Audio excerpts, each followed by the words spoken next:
Hi, magandang gabi sa inyo mga kasabi. Kamusta na po kayong lahat? Naway nasa mabuti kayong kalagayan at mag-iingat kayo palagi. Siyempre mga kasabi. At andito na ulit ang inyong advisor. Balik topic tayo mga kasabi dahil isang araw po ako na nagpahinga dahil medyo talaga sobrang sama ng aking pakiramdam. Ang lalamunan ko po ay medyo hindi talaga maganda mga kasabi. So, eto na mga kasabi, balik topic na ulit tayo at syempre magbabasa na ulit ako ng mga request ng ating mga follower. Ma'am, ask ko lang po, ayos lang po ba na makipagtalik sa iba't ibang babae araw-araw? I mean, ano pong epekto nun? May masama po bang epekto yon sa health? Ayan mga kasabi. Syempre mga kasabi, for me is a yes. Merong epekto ito mga kasabi. Syempre, unang-una, unahin natin doon muna tayo sa iba't ibang babae mga kasabi.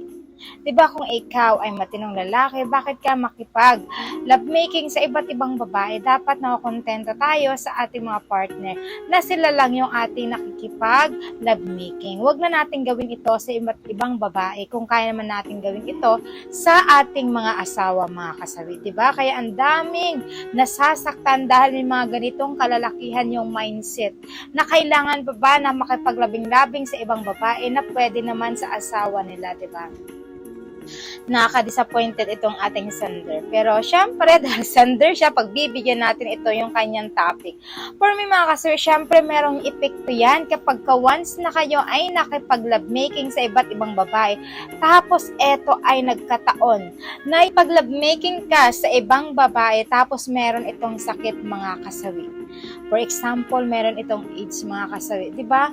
Magkakaroon ka ng sakit dahil malilipatan ka ng sakit ng iyong nakalabmaking na ibang babae mga kasawi. At hindi lang yon, meron din tinatawag na once na nagkaroon ng tulo ang isang babae, tapos ngayon ay eto ay nagalaw mo mga kasawi. Pagkakaroon ka rin ng tulo, lilipat din ito sa'yo, diba? Tapos syempre kapag kaiba't iba kasi yung ginagalaw mong babae, alam mo ba, napakahirap ito para sa iyo mga kasawi dahil baka mamaya instead na maging healthy ang iyong relasyon at instead na maging maayos, 'di ba? Sabi ko nga sa inyo, 100% na maganda naman talaga ang naidudulot ng pakikipag-lovemaking sa ating asawa mismo. Pero kung sa iba't ibang babae ito, hindi na ito maganda.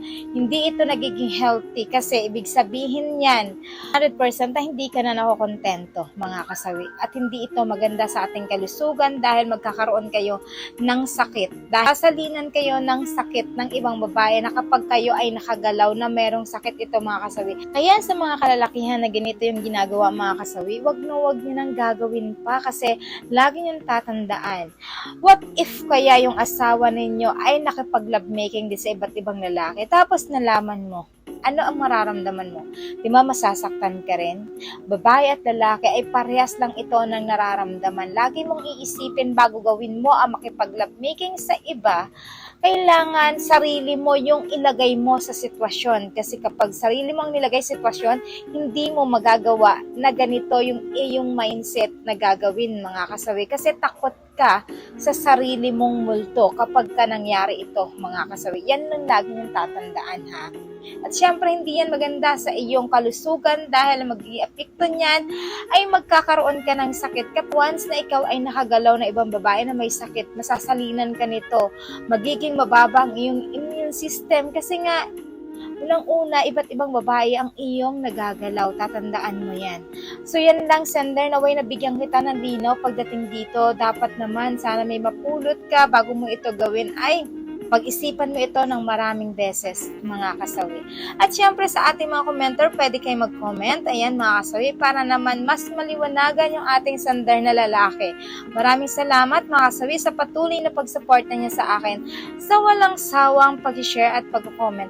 Sa mga hindi pa po nakapag-subscribe, mga kasawi, pwede na kayong mag-subscribe, pwede na rin kayo mag-follow para updated kayo sa topic ko araw-araw. Magandang gabi mga kasawi.